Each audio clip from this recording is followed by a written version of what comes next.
Hello Akshay. Hi. First of all आपका as बता दीजिए मुझे, एज कितनी हो गई हाँ, आपकी? मेरा एज है 32। अच्छा, आपका वर्क क्या है अक्षय जी? अब मेरा वर्क है, मैं आईटी में हूँ। आईटी में? अच्छा, हाँ, तो आईटी मेरा में। मोस्टली तो कंप्यूटर पे ही रहता है। बिल्कुल और 8 to 9 आवर्स मेरा कुर्सी पे बैठ के एक जगह पे बैठ के नॉर्मली बिल्कुल। काम रहता है। अच्छा अक्षय जी, एक चीज़ पूछना, जैसे आप फर्स्ट हमारे पास फर्स्ट विज़िट के लिए आए थे, हमने 10 सेशन रेकमेंड किए थे, और सबसे ज़्यादा सेशन हमने आपको ही रेकमेंड किए, नहीं तो हम 3 to 5 ही करते, नहीं करते। उसका रीज़न है कि आपकी प्रॉब्लम जो है सबसे डिफरेंस है, जिसको हम कहते हैं एंकल स्पॉन्डिलोलिसिस। जब मुझे बताइए कि आपको डिटेक्ट कैसे हुआ और कैसे पता चला कि एंकल स्पॉन्डिलोलिसिस है? सो मेरा वर्किंग मतलब जैसे भी मेरा ये लाइफस्टाइल चल रहा था वो बहुत लाइक नहीं ठीक था। जी तो एक बार क्या हुआ, मुझे बहुत ज़ोर से चक्कर आया कि मुझे कुछ भी नहीं समझ में आता सामने क्या हो रहा है, हार्डली लाइक 5 to 10 सेकेंड्स के लिए। जी। बट मुझे लगा कुछ तो प्रॉब्लम है इसीलिए, और मेरा नेक स्टिफ था बहुत टाइम से, 2 साल से। जी पर मैं इग्नोर कर रहा था। सो एक बार मैं गया डॉक्टर के पास, ऑर्थोपेडिक के पास, जो मेरी एक्चुअली मॉम को उसने ये किया था। जी। तो उनके पास गया मैं, उन्होंने बताया कि एक्सरे निकाल दिए। एक्सरे में कुछ नहीं था, उनको दिखा नहीं कुछ। बट उनको एक थोड़ा डाउट है एंकल स्पॉन्डिलोसिस का, तो उन्होंने फिर एक टेस्ट आता है HLB-27। B27 का एक टेस्ट करने के लिए, ब्लड टेस्ट, वो उनको दिखाया। तो उन्होंने बताया कि क्या है और क्या रीज़न की वजह से ये हो रहा है। जी। तो उन्होंने मुझे थोड़े मेडिसिन लिख के दिए और बताया कि ठीक है, ये नॉर्मल हो जाएगा। तो उन्होंने ऐसे बताया कि ठीक है, ये हो जाएगा आपका। अच्छा। बट उन्होंने कुछ बताया नहीं कि आगे इसका क्या, अगर आपने ध्यान नहीं दिया तो क्या तो क्या हो सकता है। और तो बाकी सब फिजियोथेरेपिस्ट के पास जाने के लिए बोला। मैंने फिजियोथेरेपिस्ट के पास 10 दिन का सेशन लिया, बट इम्प्रूवमेंट था, बट उतना नहीं था। देन अगेन मेरा वर्क स्टाइल सेम हो गया। बिल्कुल बिल्कुल। एंड देन मैंने आपका एक्चुअली देखा था फेसबुक पे एक बार वीडियो। जी। तो मैं सोच रहा था जाऊँ जाऊँ जाऊँ, क्योंकि जी। ये मुझे ठीक नहीं हो रहा था। बिल्कुल। तो फिर इसलिए मैंने एक बार डिसाइड किया कि अभी आते हैं। जी। फिर आपने मुझे जो सीरियसनेस बताया उसका क्या हाँ, हो हाँ। सकता है, बिल्कुल। वहाँ से मेरा मतलब पूरा हमने विजन चेंज हो अदर गया। पेशेंट की भी वीडियोस दिखाई है, आपको उनकी सिचुएशन दिखाई कि क्या होता है एंकल हाँ हाँ स्पॉन्डिलोलिसिस। हाँ, उसकी वजह से मैं मुझे डिटेल में आपको सीरियसनेस। समझाया कि एंकल स्पॉन्डिलोलिसिस क्या है। राइट राइट, जो सीरियसनेस हाँ है बिल्कुल। वो यहाँ पे आने के बाद मुझे ज़्यादा क्योंकि पता चला। सर्वाइकल स्पॉन्डिलोलिसिस बिल्कुल डिफरेंट से थोड़ा सा, लंबर स्पॉन्डिलोलिसिस भी क्योर हो जाता है, बट एंकल स्पॉन्डिलोलिसिस थोड़ा बिल्कुल डिफ़िकल्ट है ये क्योर होने के लिए। बट होता है आपकी लाइफस्टाइल के साथ में, आपकी एक्सरसाइज, रोटेशन। अच्छा, जब फर्स्ट डे आप आए थे तो उसमें क्या क्या प्रॉब्लम हो रही थी रोटेशन में? देखिए 100% तो एंकल स्पॉन्डिलोलिसिस राइट नाउ तो नहीं जा सकता, एक्सरसाइज करते इसको मेंटेन किया जा सकता है। बट जो मोबिलेशन जो आपकी कम हुई थी, जो रेंज कम थी, उसमें जो पहला और अभी में क्या डिफरेंस लगा? हाँ, तो पहले तो नेक मेरा इतना ही घूमता था। हाँ अभी आई थिंक मोबिलिटी बढ़ के इधर तक आ गई है। हाँ हाँ। लेफ्ट में भी यहाँ पे ही जाता था यहाँ तक। देन अभी यहाँ पे थोड़ा मैं कर सकता हूँ, थोड़ा है पेन, बट फिर हाँ भी हाँ। मोबिलिटी है। बिल्कुल। देन ये मूवमेंट भी मेरी बहुत सारी बढ़ गई है। यहाँ जी। तक मैं पहले जा सकता था, बिल्कुल। आगे भी जा सकता था, बट पेन होता था। पेन अभी होता यहाँ तक मैं जा हाँ, सकता हूँ हाँ, इजीली। हाँ। तो ये मोबिलिटी बढ़ गई है बढ़ मेरी। गई है। एंड देन बाकी एक्सरसाइज में भी मैं थोड़ा डर लगता था, क्योंकि स्टिफनेस था बिल्कुल। और लगता था कुछ हो ना जाए। बिल्कुल। बट अभी मैं इजीली कर सकता हूँ, हाँ। बिकॉज आई नो कि कुछ नहीं होगा। और मिडल बैक में मोबिलिटी जैसे कुछ बता रहे स्वेलिंग वगैरह? या यहाँ पे एक स्वेलिंग था मुझे, आई डोंट नो C3 या C5 समथिंग वहाँ पे था। बट अभी वो 10 डेज सेशन के बाद वो पूरा कम्प्लीटली निकल गया, और पेन भी नहीं है अभी अभी कुछ भी। पेन नहीं है, सिर्फ मोबिलेशन थोड़ी सी जो आपकी है, वो पेन नहीं है, रेंज वो थोड़ा। तो आई थिंक बढ़ जाएगा हाँ, एक्सरसाइज के जी साथ। बिल्कुल।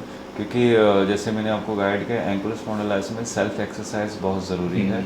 कोई भी अगर पेशेंट एंकल स्पॉन्डिलोलिसिस वाले है, अगर मान लीजिए किसी भी एंकल स्पॉन्डिलोलिसिस पेशेंट है, उनको मैं बोलूँगा कि आप किसी भी डॉक्टर के पास जाते हैं, अगर मेडिसिन ये सब चीज़ें देते हैं, और ये हमारे अक्षय जी, इनको भी मेडिसिन इन्होंने लिए है, फिजियोथेरेपिस्ट लिए, बट इनको ये गाइड नहीं किया कि सेल्फ एक्सरसाइज बहुत इंपॉर्टेंट है। अगर वो योगा या किसी तरह स्ट्रेचिंग एक्सरसाइज नहीं करते हैं, क्योंकि आईटी सेक्टर में थे तो काफ़ी टाइम इनका जो है वर्क है, सिटिंग जॉब रहना, लॉन्ग टाइम तक, काफ़ी टाइम तक 12-13 घंटे काम करना। 8-9 तो पक्का हो जाता तो इतना घंटे काम करने से कि एक्सरसाइज के लिए वक्त ही नहीं मिलता था। तो सबसे पहले हमने अक्षय जी को ये गाइड किया कि जो मर्जी हो जाए, आपको डेली बेस पे एक्सरसाइज वेरी इंपॉर्टेंट। अच्छा, दूसरी बात कि अभी ये जब सोते हैं कि जैसे एंकल स्पॉन्डिलोलिसिस, उनका जो स्कल सेट सरफेस को टच नहीं हो पाता, बट अभी इनका पूरा प्रॉपर ही टच हो पाता है। मतलब एक बार अक्षय जी दिखाइए, सो के दिखाइए, मतलब कंप्लीटली जैसे एंकल स्पॉन्डिलोलिसिस जो कंडीशन होती है, मान लीजिए कि कई पेशेंट हमने देखे कि उनका स्कल्स जो ऐसा रहता है, ऐसा ये स्ट्रक्चर रहता है पूरा, बट जब से हमारा ट्रीटमेंट काफ़ी शुरू हुआ है तो अभी एंकल स्पॉन्डिलोलाइसिस पेशेंट हैं अक्षय जी, ये पूरा अभी साथ में टच हो रहा है, मतलब बेटर फील कर रहे हैं।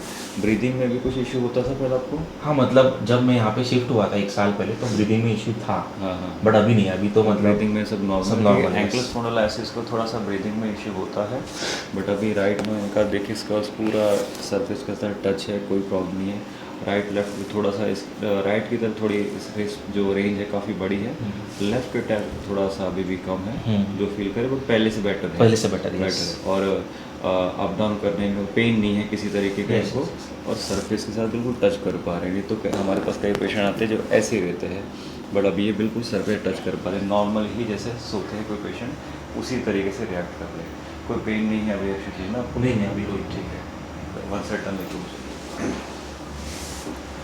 तो ये हमारे पेशेंट जो अक्षय जी थे, इनको मतलब मेरे ख्याल टू ईयर्स हो गए थे प्रॉब्लम फेस करते, पता चला जब आपको? नेक का प्रॉब्लम, नेक का जो स्टिफ रहा 2 साल से, एक्चुअली इनको 2 साल से स्टिफ रहा, बट इनको ये नहीं पता था कि प्रॉब्लम एक्चुअली है क्या। फिर इन्होंने टेस्ट वगैरह करवाया जिसमें पता चला एंकल स्पॉन्डिलोलाइसिस है, जो कि हमारे पास आज से 10 डेज पहले आए थे। इनको 10 डे का हमने सेशन दिए है। इसमें भी परसेंटेज से नहीं पूछ सकता क्योंकि ये प्रॉब्लम है, हमें पता है इनकी बॉडी में लाइफ टाइम रहने वाली है।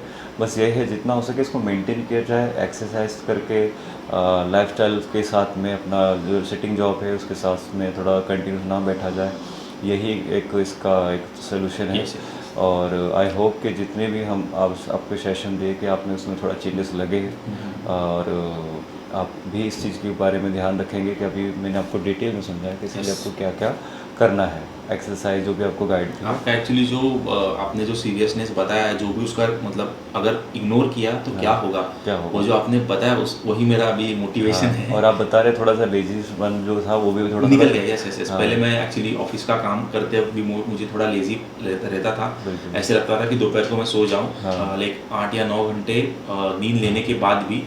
बट अभी कैसे, अभी एक बार मैं आता हूँ सेशन लेने के बाद घर जाके काम स्टार्ट करता हूँ तो कुछ भी नहीं होता है, हाँ। सीधा रात को मुझे एक्सरसाइज करने के बाद भी शाम को हाँ। सीधा रात को ही नींद आती है। नींद आती है। बीच में कुछ ऐसे नहीं है कि मैं लेजीनेस, एक्टिव हो गए, थोड़े एक्टिव हो गए, एक्टिव हो गए, बिल्कुल।